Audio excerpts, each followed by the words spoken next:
ain't right. Something ain't right. So, how do you play a Nidalee support, I wonder? I do not know. I have no clue. I assume you're going for the poke heal variant. Yeah, that was my assumption. But are you playing to assassinate? Are you playing to like be just a frontliner?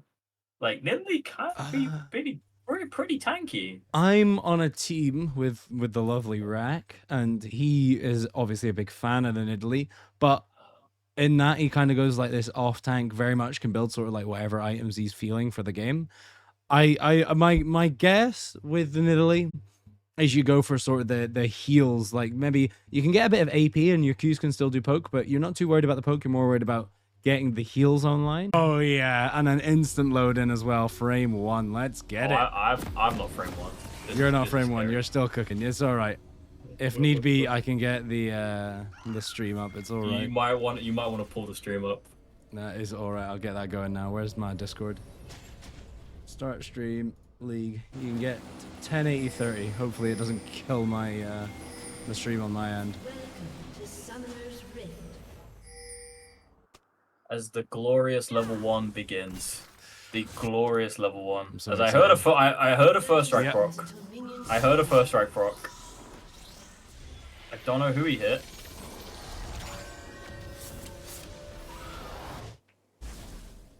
Plus 15. Oh, it's huge. Remade for 15 gold. It's over. Why? As I look at the old chat, I see Granny Spanner dropping Chief Keef lyrics. Of all people. Why? I mean, it's optimal, right? Not the Chief Keef lyrics. As you see another cube hits again. First strike off, and that's like 25% health damage. I don't know if Sapana has enough time to go for the base here. Do you see where the minion wave is?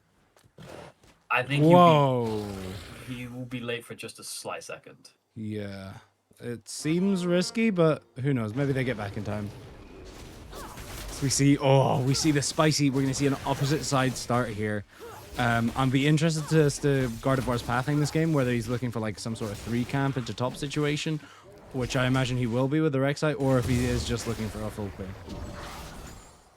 Yeah, I think it'd be more of the fact of like, I think Ares is trying to avoid the Rek'Sai quite early as he's behind on the clear already, and the third spear hits. Mastery 6 shown. He's not missing right now. Oh! Never mind. 75% hit rate. That's Jover. I mean, Steph Curry only has like is like a 60% hit rate from 3 or something like that. Actually, no, it might be lower. It's like 30 or something. So like, I mean, if he could, okay. The Braum getting bullied out. This is a bit dangerous. He gets hit again. Mysterious Girl, aka Aiden, suffering right now. This is the melee support into range that we usually hear about. And they get that. They don't actually get level. Only Grand Spanner gets to level 2. But they're gonna probably crash this wave and just look to get them on the turret and just poke them out, because you can poke them out pretty well with the Civic Q as well. Yeah, Nocturne will be on the bot side of the map, so maybe he'll be able to respond, but again, Pre-6 pretty weak. So maybe just look to get this pushed in, get as much poke as you can, but play back a bit so you're not vulnerable to things like that. Yeah, as you see Outlaw walking up here just to get another ward deep in the enemy jungle, as Mysterious Girl's going to match. They're going to find that ward, but they know exactly where the Nocturne is.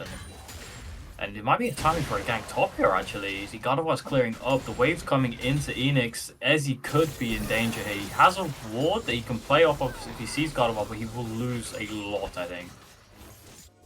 Yeah, I think either way he gets spotted out, but the pullback, it's not quite good. Pullback doesn't hit, and then on he's out.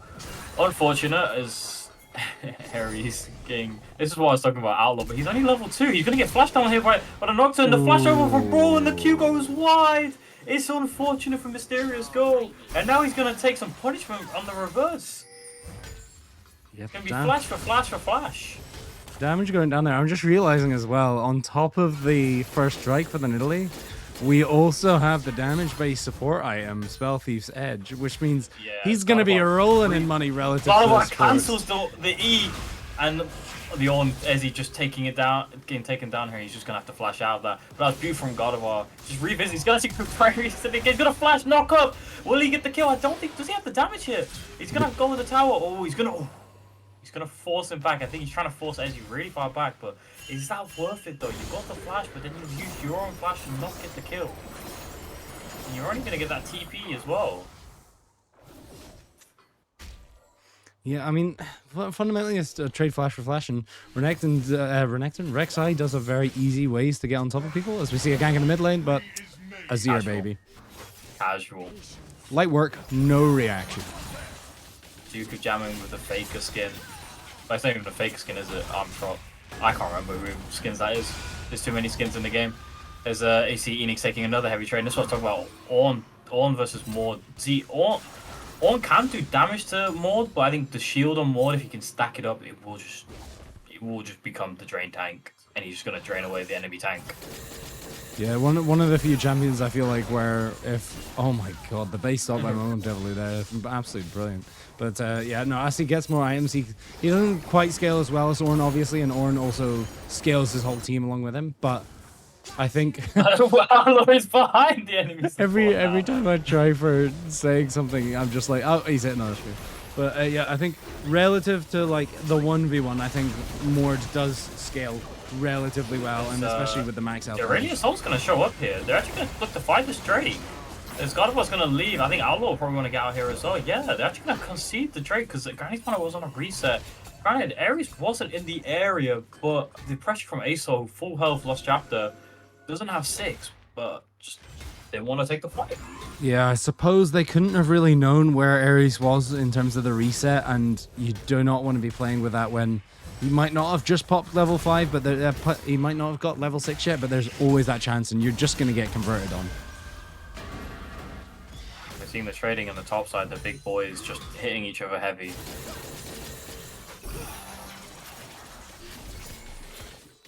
But bot wave is going to be crashing, top wave is going to be crashing, and God of War is on the top side now. Good spell shield from Granny Spanner, just to stop the Q, stop the slow.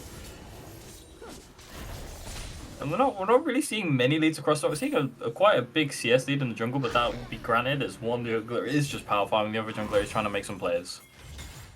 Yeah, and I mean fundamentally as well. This Nidalee pick, and we got sort of distracted, but one thing which is definitely worth mentioning is Ass currently the only team sitting, as far as I know, undefeated in UNL, sitting at 4-0. Just seeing Outlaw on a ward, and the Drake's being started. Azir's going to be moving down, but Rek'Sai is not coming. Rek'Sai is staying towards the top side, and I think they're going to have to concede this Drake. 4 men on the Drake. They brought the entire team, and Outlaw, I think he's looking for a steal. He's looking for a steal. The Brawl shield comes up. He's just trying to be annoying. And the Nocturne All's going to come in, and Outlaw, you've just been caught out. Yeah, I think he might be dead here. They're going to flash forward onto him. And yeah, that's going to be the first blood over to the side of AsstroSmurfs. So Granny Spanner can't really do the damage in return. I think that was the Ashe flashing forward for the first blood, which is fine. And Outlaw, I think, just overstaying his welcome. But Ezzy's going to be walking, face checking the Rek'Sai. Rek'Sai's going to knock him up. Ezzy's going to probably just get chunked out here. He's going to have to E away. The E gets cancelled there from the Rek'Sai, so some of the damage doesn't go through, but it's still pressure regardless. The first Drake and kill going over there, not particularly ideal for the side of Stellaron, but at the end of the day, the gold lead's still close. We're only about 1k. It's still 100% playable. I think Gardevoir just needs to be able to try and get more on this map. Not through lack of trying. Don't get me wrong. He absolutely has been in this top lane, in this orange lane. But as he okay, half health. Ashe, Outlaw is looking. Outlaws going to pounce in. The Ashe arrow goes straight into Narnia. He's going to hit you tomorrow. But they're going to exhaust him. They're going to push him back, and the Brawl shield's being knocked down. I think Ashe should just die at the flash forward. The Ornn will win this top side, but Enix just flashes straight into it. But will he tag it up? I think Enix just wins it. No, Enix gets bopped down. And it's just a fight just starting all over the map. Top lane kingdom. I would not be surprised if that Ashe arrow ended up interfering in the fight in top lane with how wide it went. But at the end of the day, it looks like it's going to be a dive in the bot lane. We're going to see a dive in. Duke Jam is going to shuffle back straight into the open hands and actually steal the kill, which I think is completely fine. He's roamed up, but the Nocturne's going to be coming in. The Ashe doesn't have ult. Aurelion Soul's moving down. They will have to get out here. Granny Spanner is trying to greed for this play. Granny Spanner, Oh, they're actually going to call off the play. But the Nocturne's still in the area. He doesn't have ult though. He doesn't have Paranoia. So he can't turn out the lights and go in for the kill. No Paranoia, but I do still feel like Granny Spanner's positioning is quite aggressive here as we see an engage in the mid lane. The usual. That's a lot of damage coming out from the Reg side. Not going to follow with the ult. I think obviously just to chunk him out, say get out of the lane, go home. You're not wanted here. Yeah, Gardevoir building pure AD, not even bothering going for the Iron Spike, just getting the damage online, knowing that it'll be carried through his abilities and the true damage that can come through from his E as well. But you look at it as a whole, like the first blood goes over to the Ashe, but it gets evened out by the 2 plays that Sivir just got on the 2 assists, plus Ben or Jukajamming the Azir getting a kill, which basically evens out the items in mid lane because I think he lost a few minions there. He didn't lose a plate though, so. But the Sivir is definitely ahead, and the build from the Nidalee, Darkseal, Tia, Bandleglass Mirror. Where are we going with this? Is it the Moons? Is it Moonstar? Bandleglass Mirror, I believe, is a component of Moonstorm Renewer, so possibly. The tier, I don't know if that's going to get built into an item or if it's simply for mana in the early game and it's just going to be used for now. I can see it maybe getting built into and completed, just so that you really can be this disgusting heal bot and never have to worry about the amount of mana that you are consuming. Gallo walking over wards again, playing out of vision. He is just permanently roaming. That means he's just down next week. You see the level difference, the 8 to 5, and I guess that was a trap that went off for the first strike. Yep. And those, unironically, those might start hurting. Obviously, for the first strike, it's not necessarily ideal, but you'll take the 5 or 6 gold that it gives you. Yeah, and as a support, you already get free gold with your with your item, and just getting more free gold overall is just you're just printing. Money printer, I'm actually curious. Let's switch over to the gold chart here. Yeah, he's almost level with his ADC, and what's that? 700 gold ahead of the Braum. The value is coming in. I think the kill also is a flying stuff. Also off screen, in a different off screen, the Rioters decided that Gardevoir will take the Herald, and we weren't shown it. So, in an in between episode is when he took it. And they see another first direct proc go up on the Nidalee.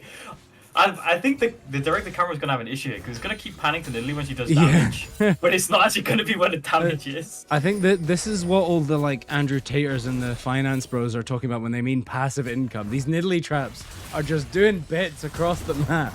Getting the first strike procs and also the procs on the support item is big. Taking a lot of damage, and the paranoia is going to come through. It's going to go for through, and the kill's just going to be straight there. Jukjam's just going to have to slide away out. The Aurelion Soul did come down there. It's the major big one.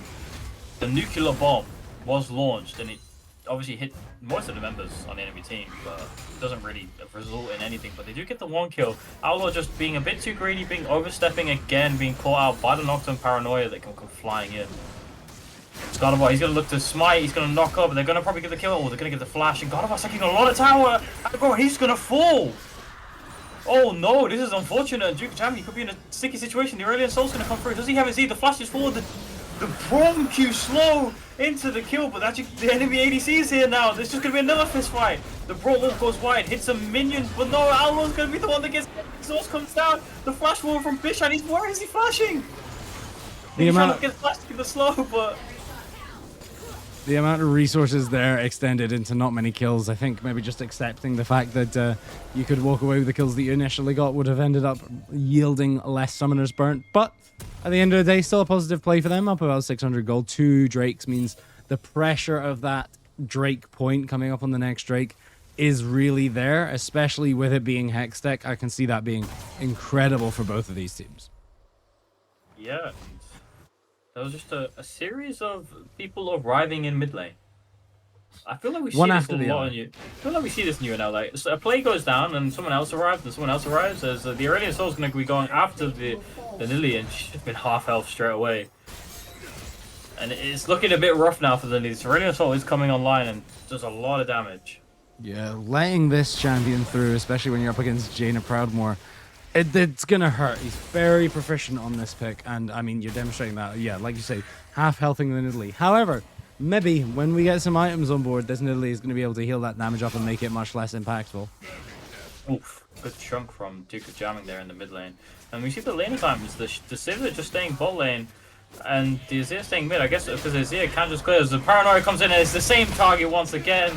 He's just fallen. Ben walks down, he's going to get the... Oh, the Ash Arrow, he's going to sidestep it in. Sapana might be in trouble here, he's taking a lot of damage. Mysterious Girl's also taking damage as reply, but obviously he's going to get the slowdown. And Ares is just going to be here just to force the Azir away. But he might have just overstepped a tiny bit. The Stride Breaker up, the knock-up's up. But now Aurelia's Soul comes in from the flank. Got him on with the... Oh, he's going to dodge it. He's going to be a triple kill. Or not triple kill, but 3 deaths for 1. Because Aurelia's Soul is going to be looking for the Rek'Sai on the backside. And I think Rek'Sai should just die here. Yeah, the burn. Just Leandris. Still 3 for 2 in their favor. And the gold lead difference is going to stay about the same.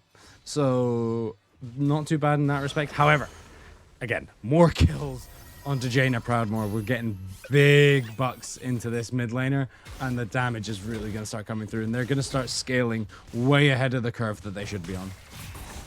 Yeah, it's one of those awkward situations you find yourself in. Right, you're doing well. You think you made a good play there. You got 3 kills, but you press tab and you see a 4 Aurelian Soul, and you're like, ah. But there's a caveat to this. They have a Mordekaiser's ult. Now, Mord doesn't have to kill as long as he doesn't die. You can take her out of the entire fight, and I'll take him, the Aurelian Soul, out of the entire fight, and you'll be chilling. It's just, I think it's going to be so hard to find these ults in the fights, given that they're going to have a constant barrage of, you know, Ashe auto slowing you, as well as any Aurelian Soul slows with the E to pull in, Nocturne, Fear, Orange CC. It's going to be really hard for Enix to find the window in, but if he does in these fights, it's going to be massive. Yeah, and you see Aldo's damage, even on a max range Nidalee Q right there, doesn't really do a lot. He hasn't really got much damage going on in his build right now. He's just getting small chunks in. I think this game probably might just come down to the Azir Sivir. How much can they do? God damn it, my hockey's I keep trying to match. We hear an Ornhorn going down. Where are we looking? Directed camera does not know the what directed it's camera doing. wants us to fight the top lane. The Mortal comes down. We're in the Death Realm. I think Ezzy's getting run down here. I think Ezzy's trying to flash out. He's trying to find a way out. He's gonna flash to the turret, but he's actually gonna get hit by the E. Enix goes for it. No, the turnaround, the 1-for-1 trade. Fundamentally, ult for ult, it's not bad for Enix, especially considering they got the Paranoia out. That's a pretty hefty cooldown at this point in the game. Stupid jamming, yeah, she's gonna have to E back there. And yeah, the cavalry came in to help their own, but it's a little bit too late. I guess they were waiting for the ult to expire, and then Ares had to get vision on the Mordekaiser to really go in. But I think it was a fight for the Herald that broke out where the Ornhole came down, and you can see the Herald is in God of War's inventory. But directed camera decided, you know what? We know that's going to be the fight. We know this is where the action is. That's where the action is, up there. And Echoes of Helia is going to be coming through for the first time on Nidalee. What do you think of this? I like it. It makes sense. It has healing. It's just a bit weird. I'm not a Nidalee support expert. I think most of us aren't, so we don't know. As the TPs are going to be coming through, the TP to the Rek'Sai tunnel, I thought that was water for a second. I got very confused. Because Ezzy's going to be the one face tanking everything. He's big and tanky. The Aurelian Soul off to the side. As this fight for the 3rd Drake of the game, you can feel the Stellaron, they want to take this. They're going to clear out the vision. They're going to force them into the choke points. The Ash Arrow comes through and it's just going to go through the uprights. It's a good shot for an NFL kicker, but not a good shot for an Ashe in League of Legends. Making it far past the enemy team, not going to be able to find anything. It's the Herald pushing down the side lane, creating space. They've seen 2 or 3 on this, so I don't know yet. There you go. The turn onto the Drake, start dealing damage there. And the poke is coming in with the Ornhole. As he wants to start this fight, he's going to Ornhole into the Aurelian Soul, but they're all going to jump out of the Aurelian Soul, and the pushback comes through, but they're all very low. Mysterious Gold flashes forward, and it's going to be Order. Mysterious Gold trying to clean up the backline. Granny's trying to cut as much as he can, but he's an ADC in 2023, which doesn't mean anything. And Duke of Jammy's going to fall to the Orn. And it's a disaster. It's a triple kill for the Orn. Damage coming down. Oh no. AsstroSmurfs clear. They are the highest placing team in the league currently, and they are looking to demonstrate it with a dominant team fight performance there. I mean, really clean across the board. The flash out from Ares was really good there to keep himself alive. The fact that Brawl managed to make that out without dying to Azir, to me, is crazy. But in terms of the quirky draft, Mordekaiser, like we said, struggling here to find his way in. And then Italy, well, it was dominant for maybe the first 5 minutes in the laning phase. And then it fell off. It fell off a little bit. Yeah, I mean, I don't think Lord even ordered in that fight. I think he died before he could do that. But one thing from that fight was the setup was good from Stellaron. The setup, like, they pushed them off the objective. It's just the engage that came in was really strong. They got out of the way of the main part of the Aurelion Soul, but the damage came through. They disengaged well, but Mysterious go but flash Brummel into 3. Is Sapana? Bishan? Okay, he just stood still. I think he was stunned. The man operates in ways your brain simply cannot comprehend. As the paranoia comes through, and the knockback is going to be from the Azir, which is going to draw the space. The Ash Arrow is going to come through, and I think it hits somewhere. It's going to go. It's going wide of the target. The one is ult. TP. Where is he TPing? He wants out. He tried to create the middle of the fight. I guess maybe he knew there was no CC, but like, if your TP comes through and the Rek'Sai ults you, the Rek'Sai's going to follow you. That's a shutdown onto the Rek'Sai, and the momentum is looking. It might switch a bit as well. I mean, the Aurelion Soul again doesn't get. Manages to get it through, and I mean, the shutdowns here, if they're not able to claim these somewhat shortly, and with the dragon stacking as well, this looks like a done and dusted game for AsstroSmurfs. For the 1v1 with the Mordekaiser, if you get time right, he's gonna just spell shield. Mord can ult him, he should be able to win this. They're actually gonna fight, they're gonna ult now, the stat buff comes in, and the Shadow Realm, Phoenix is waiting for his W, he's not gonna get his W! Oh, he's so close, you could just feel like he was waiting for it, he was spamming W, but it's on cooldown. Almost getting that there, though, and that would have been a big shutdown, so perhaps they do have a way into the play if Ares keeps making coin flip plays like that. As much as he did end up winning the fight, it was very dangerous.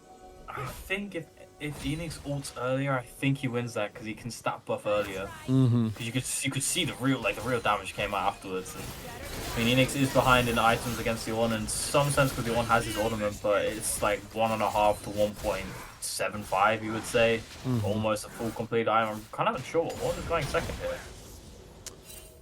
It looks like it was just a Bami Cinder for just itemization and then into whatever MR item is looking for. Maybe Abyssal Mask? Unsure really. We'll wait and see. As we see also, Grinding Spanner, he's on 2 items now. 3 items, Jesus Christ, 21 minutes, calm down. 2 items versus the Ash who's going for the Triforce, very close to the Triforce now. And we're just back into this, push waves on the side lane, like handshake everything right now, as I think both teams are playing for this next objective in 1 minute 30. This is probably the game deciding fight. Hextech Soul is very, very strong. Yeah, and the damage that'll come through for that, especially with the champions that they've got it on, is insane. You're not only you're gonna have static Shiv on the Sivir, you're gonna have that Hextech Soul bouncing between people. The one auto damage is gonna be huge.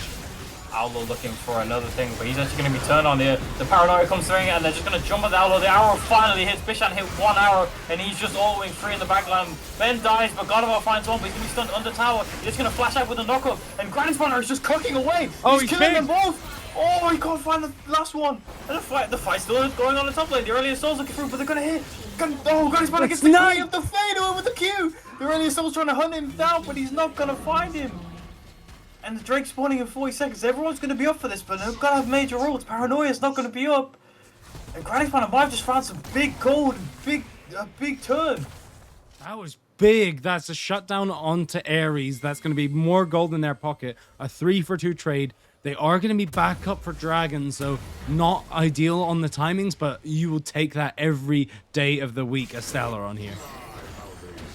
Yeah, and you see the last Whisper coming out, so the LDR, but the last Whisper component of the LDR coming through for the Sivir. So the Sivir is going to start doing even more damage now. You can see as soon as Sivir and Ashe both got the free hit during that fight, by the way. They got the free hit, but the Sivir can hit the Ashe through her team. That's the difference between these champions. But Ashe has larger range, you know. The catch with Enix, he's going to just walk up, he's going to be the one to to find this jungler, and he wants to keep him out of it. But there's five men collapsing, and they're just gonna jump on the Mordekaiser. The Mordekaiser's gonna fall, but they're gonna get the Drake. Decides that he doesn't want to use the But ultimate button he's gonna there. come through. He's just gonna send it to the backline. The Ono behind. The Ono is gonna go wide. He's gonna hit one actually. I think he hit the Azir, which gets the kill. And Morbidello go Allo is gonna get away, but Scott wants him dead. Scott gets him dead. And they're gonna pick up 3. They do manage to get the Drake here, but this has to be Baron, right? I don't think there's any way it's not. As they are moving up, the recalls are coming in. Gardevoir, do you have a seal in you? Can you do something for me? I think he does. If any character is going to be able to do it, the true damage coming through from the Rek'Sai E as well as the Smite is something that he can get the steal on. However, they're a bit slow on this. The Mordekaiser does have an ult, have TP, and they do have Hex Gates. They can get hit, but they are melting this very quickly. It is Aurelion Sol, of course, and Ezzy just zoning out Gardevoir. I think Gardevoir's looking, but it's going to be too little, too late. But can they carry on the fight? As a poor Bishan DC'd in the middle of the Baron. Huge. As per, crashes always come at the best opportunities. Hopefully we can get him back in fairly swiftly, but let's take a break and let's evaluate the game state. Stellaron did manage to take a pretty decent fight, but unfortunately they do get the dragon, but they lose 3, lose Baron. It's a net negative play. The Baron power play from Ass is gonna be massive. Yeah, and I mean, 5k gold lead, 4 minutes to soul point, Baron. It's looking a bit deadly, but there are ways in. Like if you can peel for the Grondo Spondo Shiver, someone said in chat, Grondo Spondo. He will cook. But he saw it there. He starts doing DPS. He's got his Navori. He's got his Stag Shiv. He's halfway to it. He's almost at his next item. As I think they're ready to go. They're coming back. Bishan's back in the game.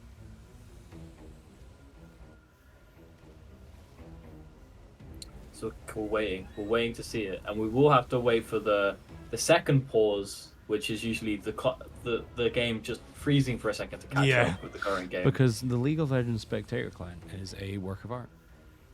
But the Aurelion Soul items are coming through. I believe there's only one right now, which is there's 2. No, Aurelion Soul. The ornaments are coming through. I mean, the Orn item on himself, and the one on the Aurelion Soul. And the Aurelion Soul just picked up decap. Oh dear, oh dear. I mean, look at that. They're like a full item ahead of his opposing mid laner here. The lead is absolutely monumental. Massive farm gap, massive kills gap, 700 gold shutdown on his head. Jaina Proudmoore, huge in this game. There we go. Thank you, client. We're back. we're back and we're cooking. There's another first strike before it goes down from the Italy. Going for the Zonyas, I think. The second item. As Aurelion Soul is looking for her, and I think she's just dead on the spot, man. Thanks. As the paranoia comes through, they're going to go diving onto the backline, the Ornhorn straight through, and it's just a cataclysm of death. You can't escape the nightmares and the voices. They're inside your head. And that's just going to be, I think that's just going to be game. Yeah, I mean, they're so strong here immediately. They don't have ults to play around. Duke of Jamming definitely does have ways to play this with his ultimate, but it's going to be super hard. It's him and the Mordekaiser, 2 men and a dream, trying to defend their base against all 5 of that. What will Enix do? What will Benjamin do? Alor is up. The knockup comes through. They're going to hold this, try holding this base. They're trying to hold. Hold the line, boys. That's all they're saying. They're holding. They look like they're holding. And they can't end. Enix allergic to pressing the R button for getting a kill there as well. Could have easily gotten one, but decides against it. They're looking to chase them out. Ash might be caught, but Ash is going to turn. The Aurelion Soul's going to find one. And they're going to keep on the fight. Enix is going to find it. Bishan in the backline, a big shuffle in, but the Aurelion Soul is going to come on the top. Everyone's super low. If Granny Spanner can even get any ores, I think Granny Spanner can clean up here. Going to clean everyone up. Everyone's going to through, but the Paranoia comes into the backline. And Ares just survives, but Gardevoir gets the spell shield on the but the shield was crazy. And they're going to find the kills. Oh my god, what a fight. Is that game? That's absolutely game. Granny Spanner, 100% the ace of this one, trying his darndest, but just his team just fell apart around him there. The Nidalee is alive. What will he do? Absolutely nothing is the answer. The Nidalee pick, quirky, but fundamentally useless in the game. The heals did not come through. The value was not there. And Ast are going to take a dominant game over Stellaron.